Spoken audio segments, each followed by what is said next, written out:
Halos kalahati umano ang mawawala sa binubuong grupo ni Coach Norman Black kung magbabago ng rule ng komite sa Thailand para sa SEA Games. Pinasabog naman ni SBP President Al Panlilio ang dahilan bakit sila nagdagdag ng players sa kabila ng binabanggit ni Coach Tim Cone na continuity.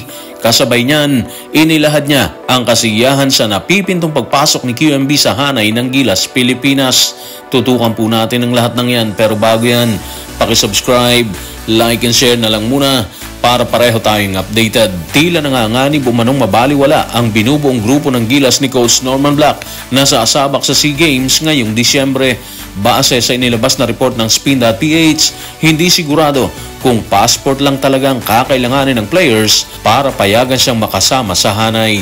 Narito ang report. Tutukan natin si Homer Saison sa kanyang report sa Spain. Mawawala ng kalahati ng kanyang kupunan si Coach Norman Black ayon sa isang hiwalay na source mula sa SBP kung ipatutupad ng host na Thailand ang FIBA eligibility rule kung saan iisa lang ang pinapayagang naturalized player at tanging mga manlalarong nakakuha ng Philippine passport bago maging 16 na taong gulang ang pwedeng maglaro. Mabigat ang mga ka-playoffs kung ganito yung mangyayari. Marami talaga sa mga pinili na ni Coach Norman Black ang posible na hindi makakasama sa hanay ng binubuo niyang kupunan para sa SEA Games ngayong Disyembre. Ibig sabihin nito mga ka-playoffs, hindi pa buo ang grupo sa ngayon pero tuluyan itong mawawasak kung ipatutupad ng Thailand ang pag-adapt sa rule ng FIBA na isa lang ang kailangang naturalize ng bawat bansa na makakapaglaro sa torneo. Direktang tatamaan ng rule na to ayon sa report si Jason Brickman, si Remy Martin, si Ange Kwame.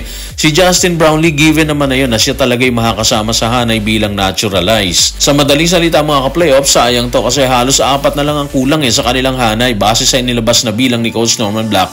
Ilang linggo na yung nakararaan. Pero dahil dito, wag naman sana, di ba? Mas magiging mahirap maghanap ng karagdagang players si Coach Norman.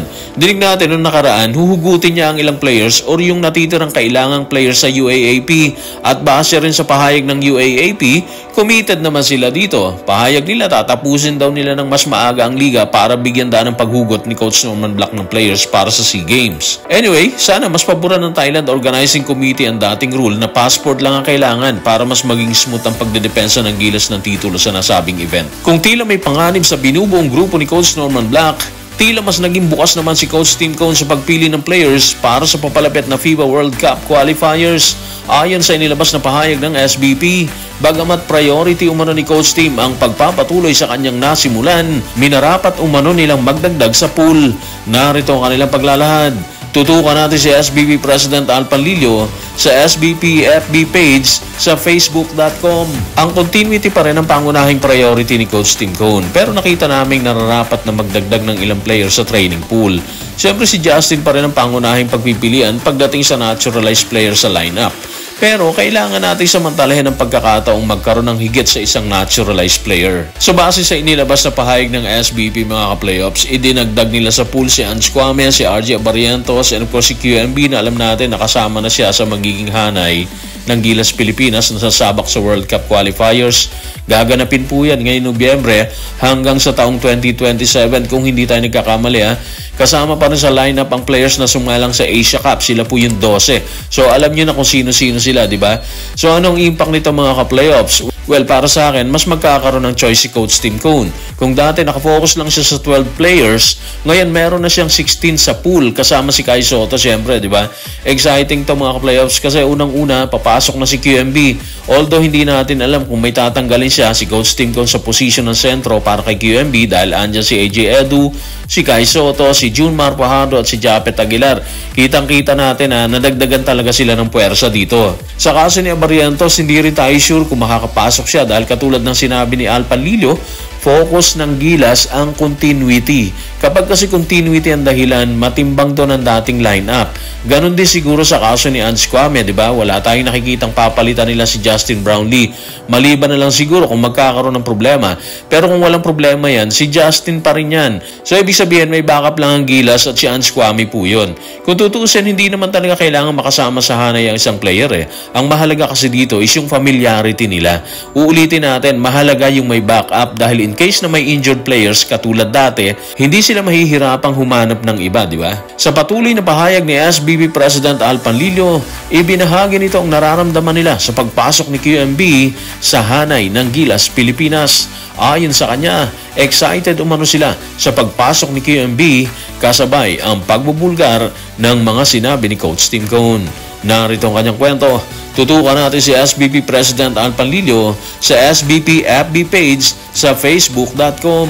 Excited kami na mapasama si QMB sa pool. Nakita namin ng malapitan kung ano ang kaya niyang gawin noong naglaro siya para sa Macau Blackbirds. At ayon kay Coach Tim Cone, sigurado siyang isang tulad ni QMB ang maaaring magningning sa sistemang meron tayo.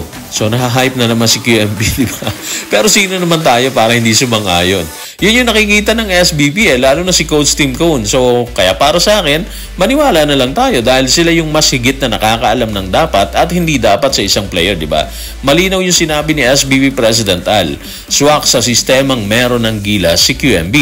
Ibig sabihin lang nun mga ka-playoffs, magiging malaking bentahe ng grupo ang pagpasok ni QMB sa hanay ng Gilas, Pilipinas. Kaya mas nakaka-thrill panoorin ang magiging salpukan ng Gilas sa mga malalaking koponan katulad ng Australia at New Zealand. Kasama of course ang Guam sa paparating na World Cup qualifiers. Siyempre hindi kakayanin mag-isa yan ni QMB pero ang sinasabi kasi ng SBP, malaki ang posibleng maitulong niya sa hanay. Nakita naman natin ng mga nakaraang FIBA event, di ba? Hirap na hirap ang Gilas eh. Una, wala silang Kai Sotto sa gitna nun. Again, hindi natin sinasabing kaya ni Kai Sotto mag-isa yan. Pero malaking kawalan sa isang team yung kanyang presensya. Of course, andyan si Junmar, si AJ Edu, si Japet Aguilar. Pero sabi nga nila hindi sapat eh. May kulang pa rin talaga. Ang maganda kasi dito kay QMB, batang-bata pa po siya. Andun pa yung gigil ng kabataan niya. Unlike sa mga veterano natin, mas nagre-rely sila sa experience nila eh. Technical na yung laruan nila, di ba? Walang masama sa pagiging technical. Pero ang mga kalaban kasi nila, mga katulad din ni Kai Sotto at ni QMB na mas bata sila tapos athletic pa. So guys, maraming salamat.